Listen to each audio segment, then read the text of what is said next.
David, estás muteado. Ahí sí, perdón. Ahora sí, muy buenas noches con todos y todas. ¿Qué tal? Estamos en esta transmisión especial en Ecuador Today y Indymedia Ecuador. Estamos aquí en el marco de las elecciones presidenciales de este año 2023, más bien dicho, elecciones presidenciales anticipadas del 2023. Estamos en una transmisión especial.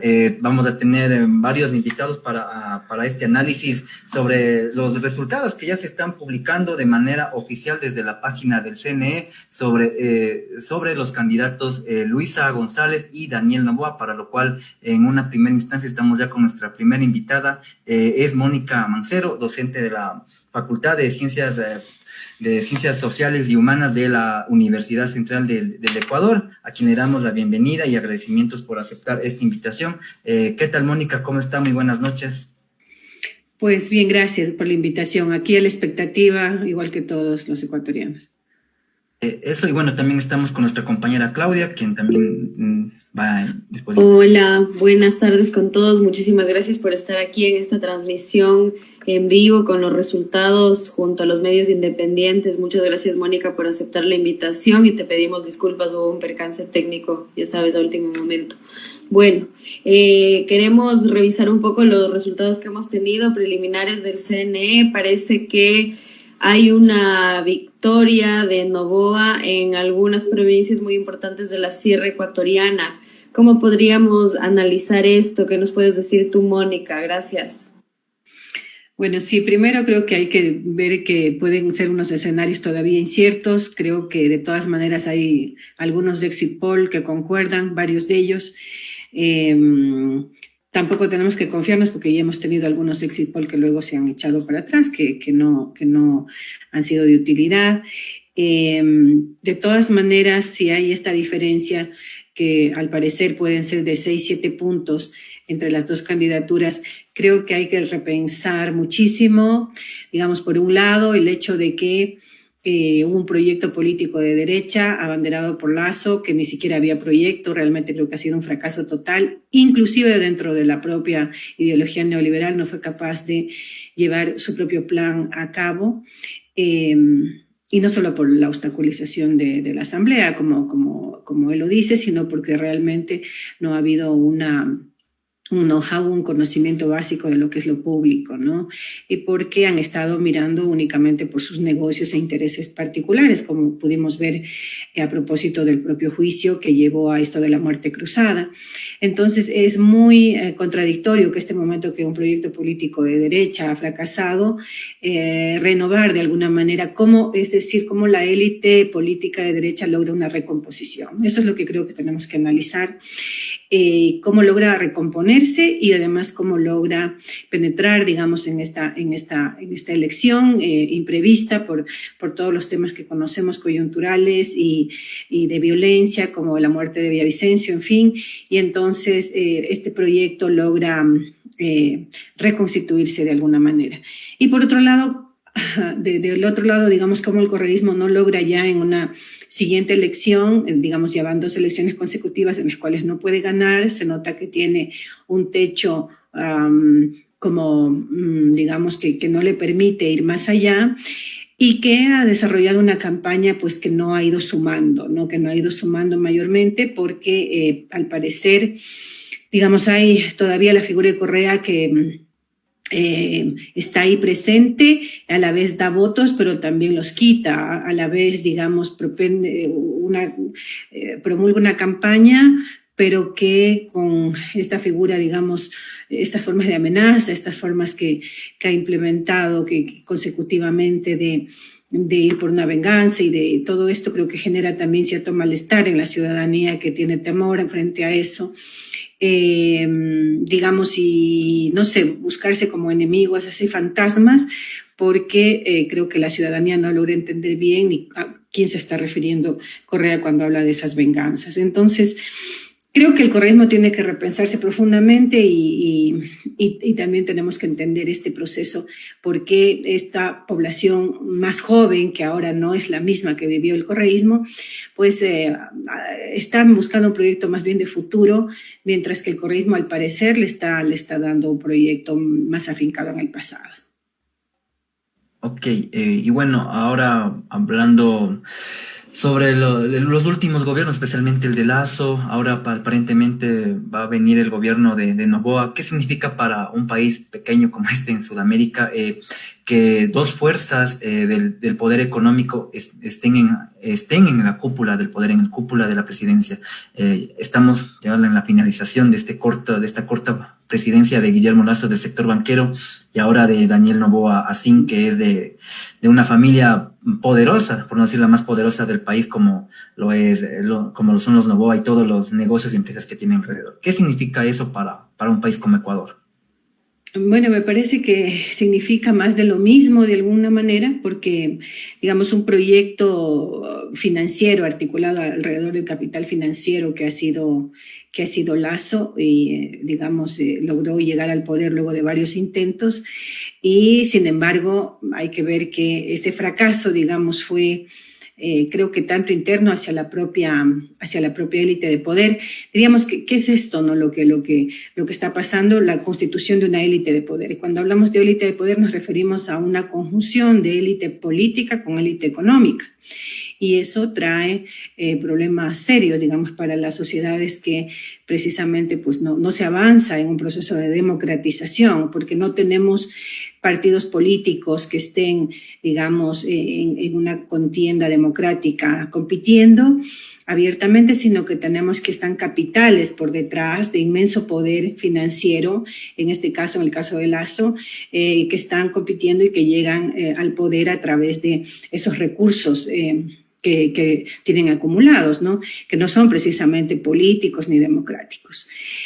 Pues esto es como más de lo mismo, ¿no? Y esto creo que es muy duro aceptarlo, es difícil, digamos, para las fuerzas democráticas y que pretendemos un cambio en el país, poder ver que se reconstituye una nueva élite de poder, en este caso ya por los sectores, sobre todo apegados a las exportaciones, al comercio, y bueno, por grupos económicos que están también ya diversificados en varias ramas, no solamente la exportación de banano, sino que tienen pues capitales en distintos rubros y esto pues sí lo configura como un grupo sumamente poderoso, con muchas vinculaciones transnacionales y también con, digamos, aparentemente capitales e inversiones fuera del país, lo cual dificultaría inclusive que el propio Noboa se posicione si atendemos a las leyes que prohíben tener paraísos fiscales, pero ya hemos visto cómo esto se vulnera, ¿no? Cosa que ocurrió con el propio Lasso.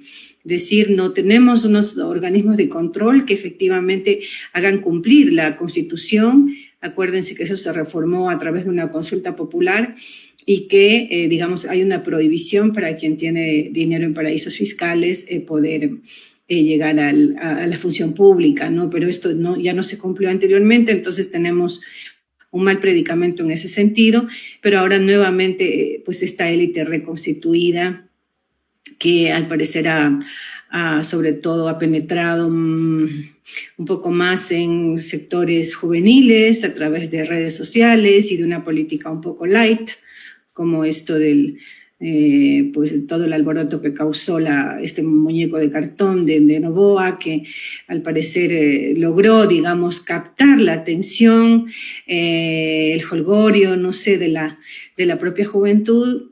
Aparentemente tendremos que analizar ya mirando, pues haciendo investigaciones para ver cómo ese voto se consolida. Y claro, si tenemos también, por ejemplo, esto que se mencionaba, que puede ser un voto en la sierra, un voto quizá también en las poblaciones indígenas, ahí tendríamos que ver esos límites que ha tenido el proyecto correísta para poder captar esos votos en una campaña de segunda vuelta absolutamente ineficaz en términos políticos, porque no pudo sumar nada, no pudo sumar aliados, no pudo sumar para poder, digamos, sacar una ventaja que le pudiera remontar a Noboa. No pudo hacer lo que el propio Lasso hizo en la campaña anterior. Lasso en la campaña anterior se puso sus zapatos rojos, se declaró feminista y ecologista y defensor de los derechos trans, y esto que a Lasso no le costó nada hacer.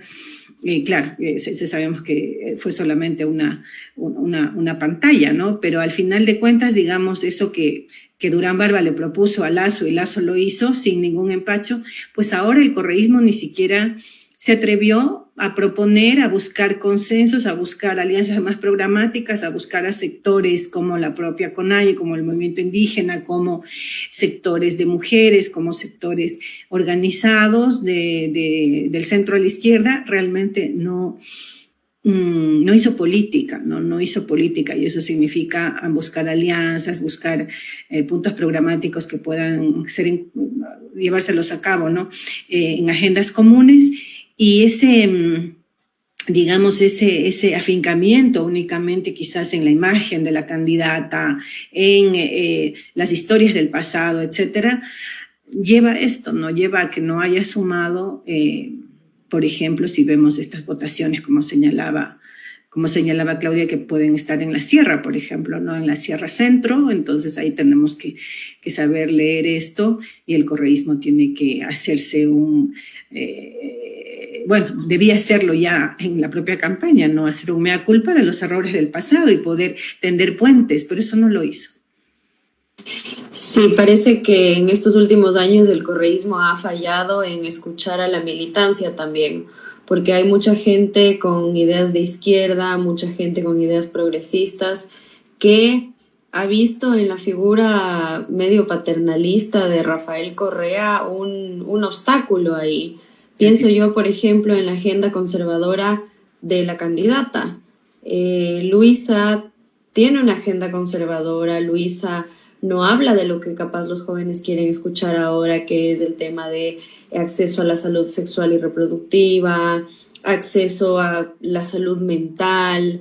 No se habla del caso específico de las mujeres, porque no es lo mismo tener un problema de salud mental en población femenina y de diversidades sexuales que en el resto de la población. Entonces creo que hay muchas cosas que están fracasando en entender a la militancia desde el lado de arriba, porque también hay una organización bastante vertical, está esta figura de Correa.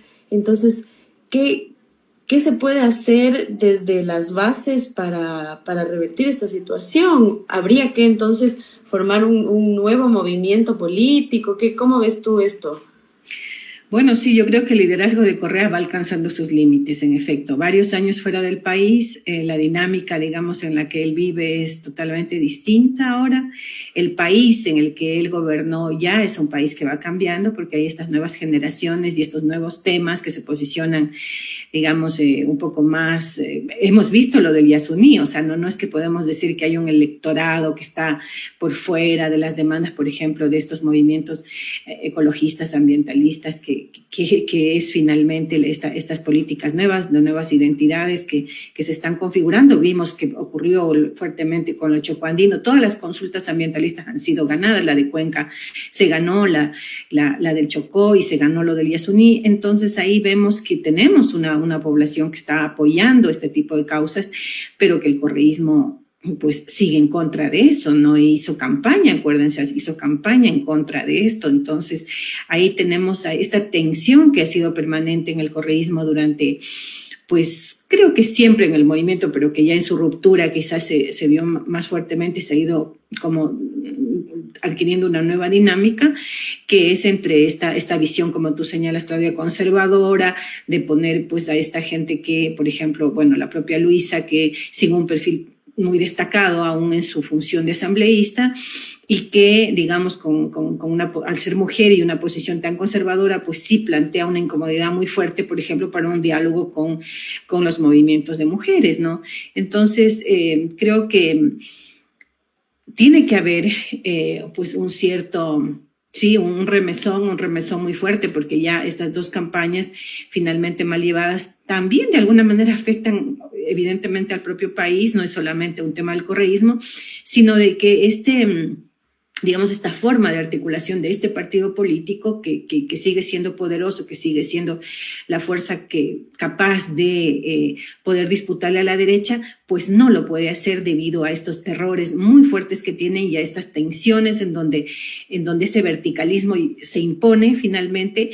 Y claro, el electorado termina diciendo, bueno, si eso está ocurriendo en el partido, se ve que se impone a alguien como Luisa, ¿no? Una mujer que aparentemente, digamos, puede ser funcional a Correa, entonces mejor voto por alguien que, pues no sé bien qué va a pasar, pero sé que no va a ser manipulado por Correa, sé que no, digamos, es como también un tiro al aire que a veces la población busca, pues esas expectativas y quizá más los jóvenes, de un destino más abierto, diríamos, ¿no? Una historia abierta en donde pues vamos a apostar ahí qué puede pasar, aparentemente con un discurso de centro izquierda, pero sabemos que en la práctica no es de centro izquierda, es una propuesta de derecha, y además con esa vicepresidenta que pues nos augura lo peor que podría venir, que es ya casi un perfil tipo Milei de un libertarismo que me parece que en el Ecuador en sí mismo no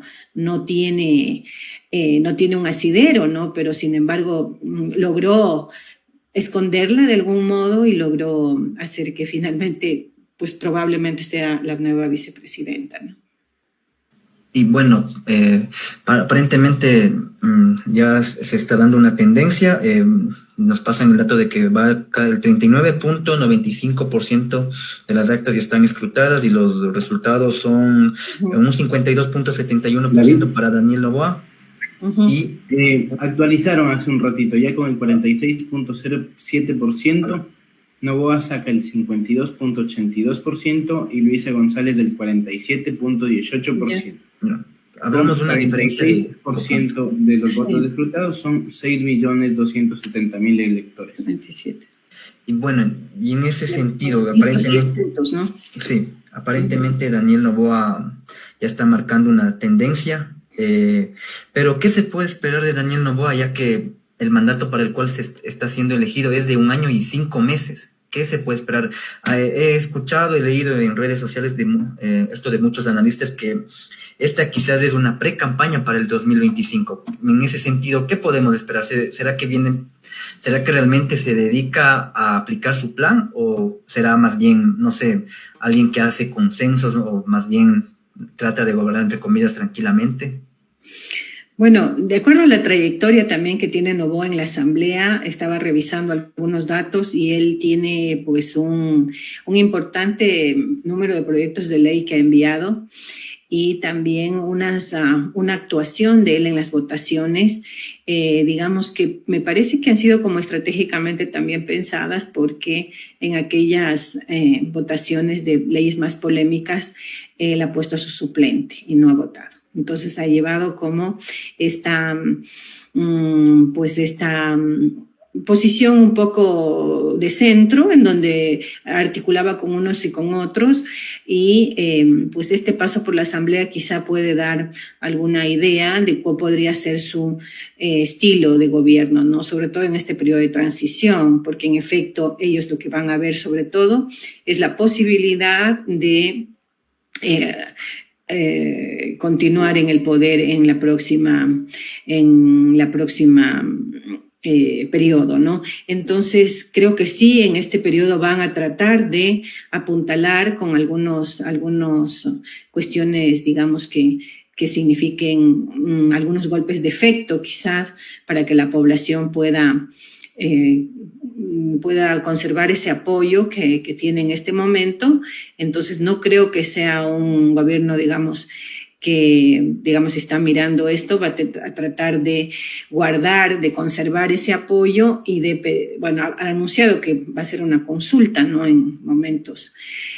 Tiene una asamblea que es, como sabemos, apenas tiene 14 asambleístas, y el correísmo tiene más de 50.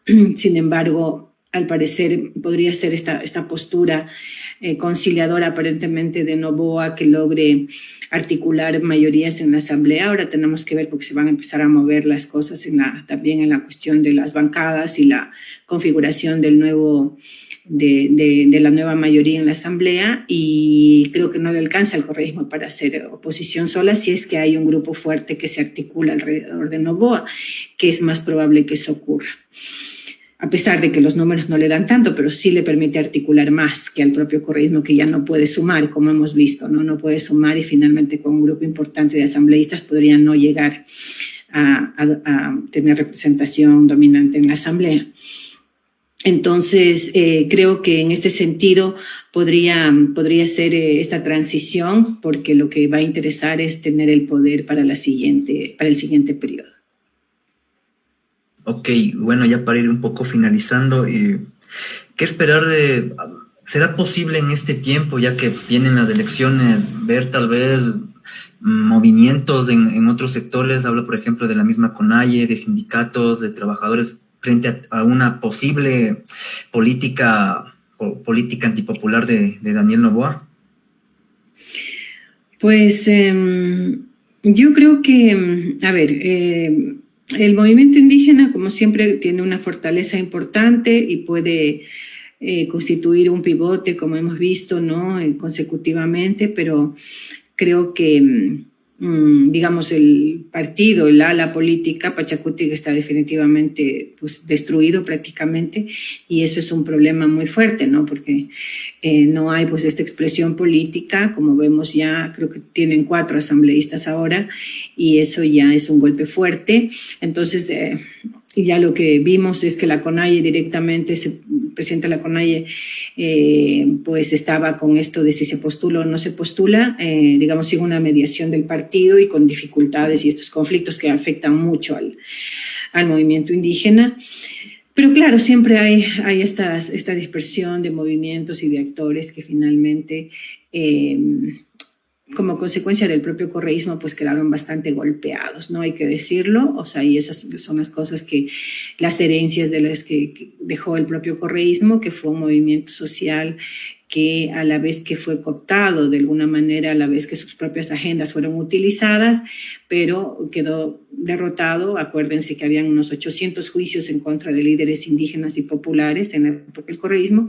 Entonces, este autoritarismo también pues es parte de esta, digamos, esta dificultad de poder tender puentes y consensos luego de este autoritarismo que en efecto hubo con estos movimientos. Pero bueno, creo que son movimientos, sobre todo el indígena, el que abanderaría mejor un tipo de recomposición que tiene que ser pensada, digamos, por el lado de distintas fuerzas que ahora quizás son más heterogéneas. Tenemos que empezar a mirar también el país de una manera mucho más compleja, heterogénea. Tampoco, digamos, como los movimientos sociales, no sé, más o menos tradicionales, lo han venido mirando, ¿no? El propio movimiento obrero, de maestros y todo esto. Tenemos que mirar, pues, estas nuevas generaciones que están ahí, que están con muchísimas demandas de trabajo, de educación, de poder insertarse en un mundo distinto al que quizá las generaciones anteriores ya hemos vivido, las ideas que tenemos de la izquierda, y poder responder, ¿no? a esa nueva dinámica de ese nuevo electorado, ¿no? Y creo que eso también es un reto para estas fuerzas, digamos, que buscan cambios, fuerzas más democráticas. Ok, no sé, Claudia, ¿hay alguna última pregunta? No, muchísimas gracias por acompañarnos, Mónica, hoy. Yo, desde lo personal, bastante conmocionada porque, bueno, los últimos días se han difundido algunas cuestiones con respecto a las cuentas offshore de Noboa, que eso es, bueno, otro tema, las deudas con el fisco, que me parece sumamente grave, ¿no? Más allá de si un partido político tiene un techo, si un partido político está debilitado, me parece que hay que pensar en quiénes son estos que van a llegar al poder, esta élite, y lo grave que va a ser para la situación, ¿no? Entonces, estar vigilantes ante eso, y te agradezco mucho por tu participación. Ya tenemos a Decio, que está aquí con nosotros para continuar con el panorama. Gracias, Decio, por acompañarnos. Veníamos discutiendo acá un poquito sobre los primeros resultados y lo que implicaría que Noboa ganara estas elecciones. ¿Qué nos puedes comentar tú desde tu perspectiva? ¿Cómo ha sido esta jornada?